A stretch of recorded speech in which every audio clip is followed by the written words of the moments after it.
Most preppers are stockpiling the wrong thing. And it's the exact thing a former 82nd Airborne paratrooper told me he'd leave behind without a second thought. In about 4 minutes, I'm going to show you the cheap Harbor Freight tool he keeps in his truck instead.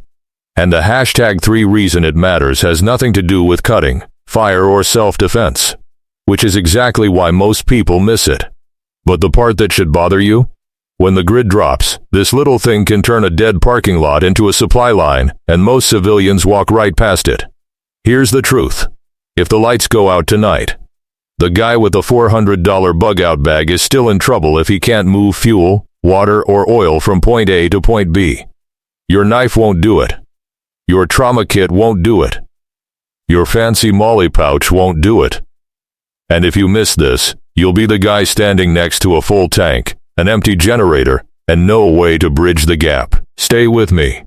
Because #7 is practical, #3 is where most people realize they've been prepping backwards. And #1 is the reason an ex-paratrooper laughed when I showed him a premium survival kit.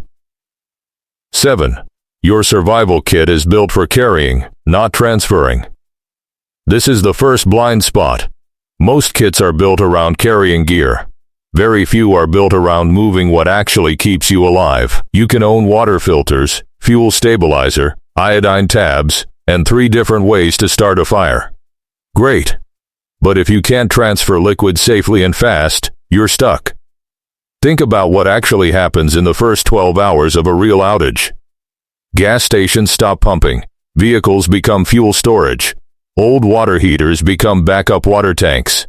Lawn equipment, boats, ATVs, tractors, and spare cans suddenly matter. You don't need more stuff. You need a way to move what you already have. A former 82nd Airborne guy I spoke with put it plain. The civilian mindset is pack-based. The real-world mindset is transfer-based. He said most people prepare to hike into the woods when the smarter move is usually holding position and making what's already around you usable. He told me about watching people obsess over hatchets and ferro rods while ignoring the fact that their backup gas sat in a shed. Their generator sat dry, and the only thing between those two was hope. Hope doesn't fill a tank. And wait until you hear 6, because this is where expensive survival kits start looking like costume gear. 6. Sucking on a hose is how desperate people poison themselves. This is going to sound obvious. That's why it gets ignored. A lot of men still think, I'll just siphon it. No. Not when it's gasoline. Not when it's old fuel.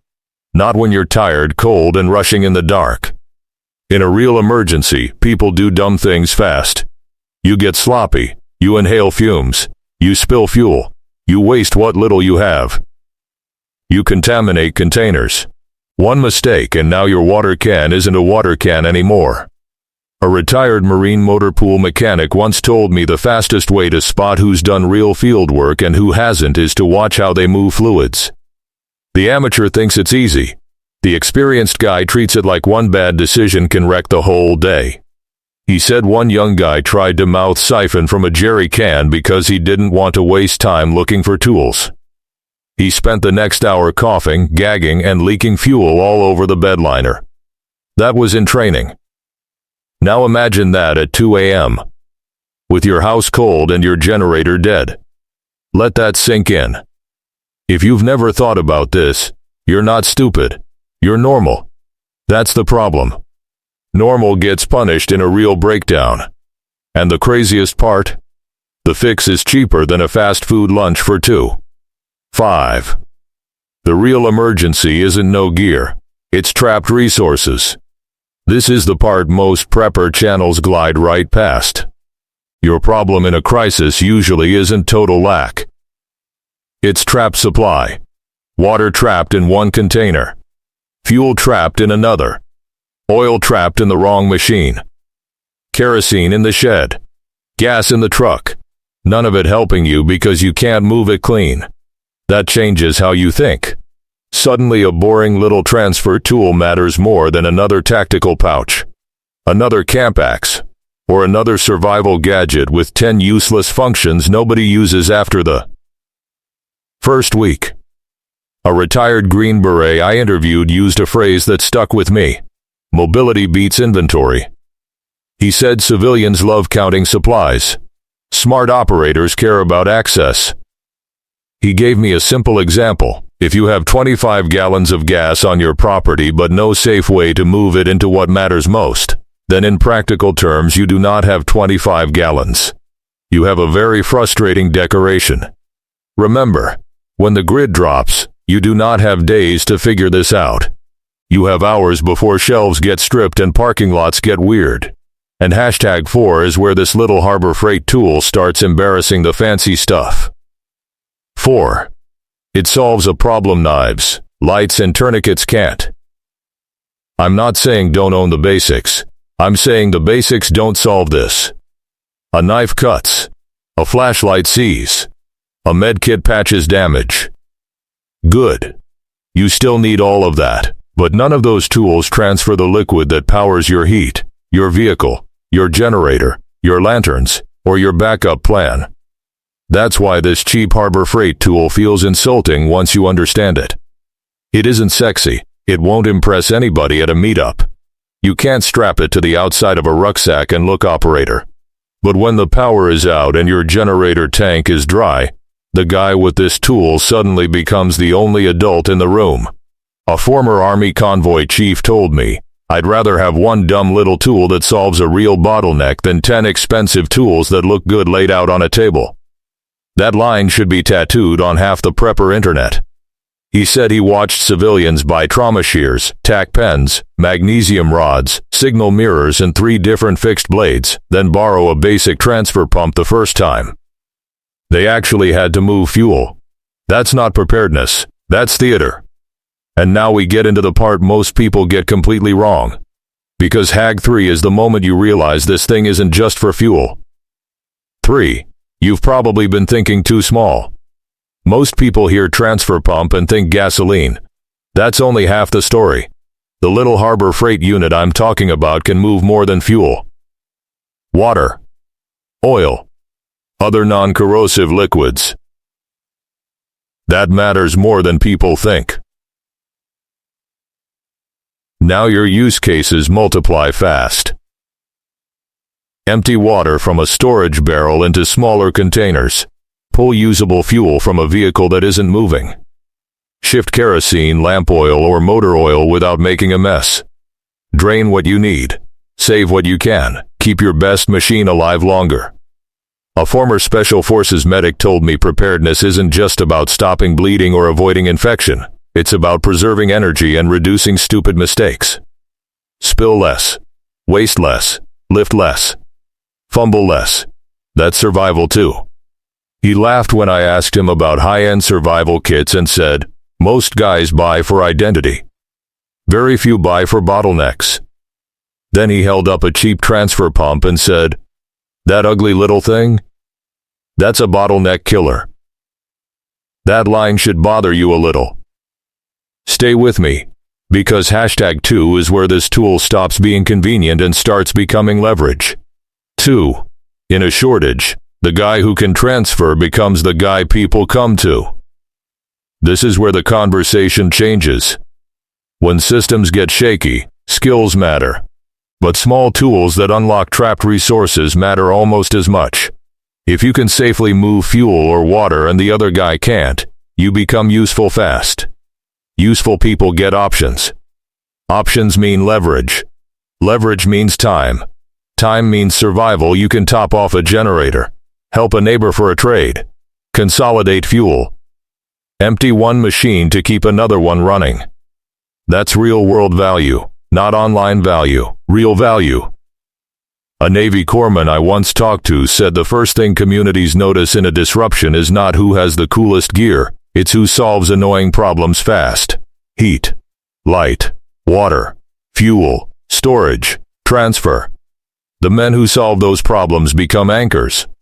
He told me after a storm one older guy on his block became the unofficial problem solver not because he had the biggest stockpile but because he had basic tools, spare, containers, batteries, and a dead simple way to move fuel without wasting it. Everybody else had supplies. He had function. And now we get to Hag 1, the exact Harbor Freight tool, and why a former 82nd Airborne man said it humiliates overpriced survival kits. 1. The tool is a battery-operated liquid transfer pump. That's it. Not a tactical knife. Not a hatchet. Not a fancy solar radio. A plain battery-operated liquid transfer pump from Harbor Freight for about $15. It runs on D-cell batteries. It's small enough to live in a truck box, garage bin, or generator tote. It moves fluid fast enough to matter. And it solves one of the most common, least glamorous, most dangerous problems in a real emergency: getting usable liquid where you need it without wasting time, strength, or supply. This is why it embarrasses a $400 survival kit. Because when your generator is dry and the gas station is dead, the issue is no longer comfort. It's logistics. And logistics always beats aesthetics. The ex-82nd Airborne man who swears by it told me, "Civilians buy for the fantasy. Old soldiers buy for friction." That sentence nails the whole thing.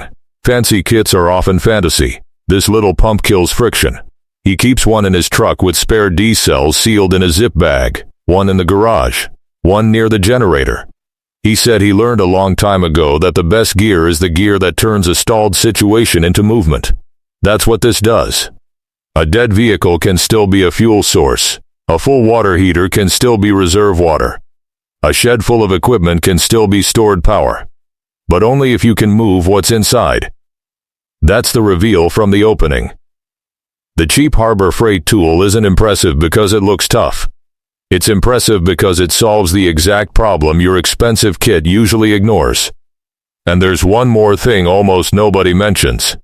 Don't just buy the pump and toss it in a drawer. Pair it with a labeled fluid kit. 1 pump.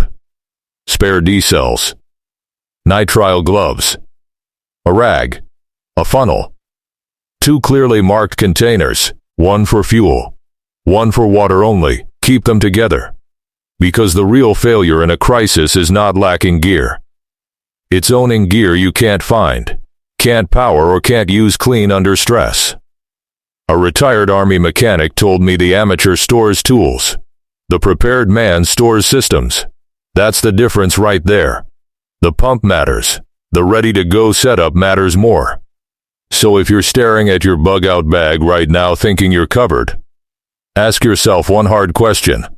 If power went out tonight, how would you move fuel or water in the dark without spilling, guessing, or doing something stupid? If you don't have a clean answer, you found the weak spot.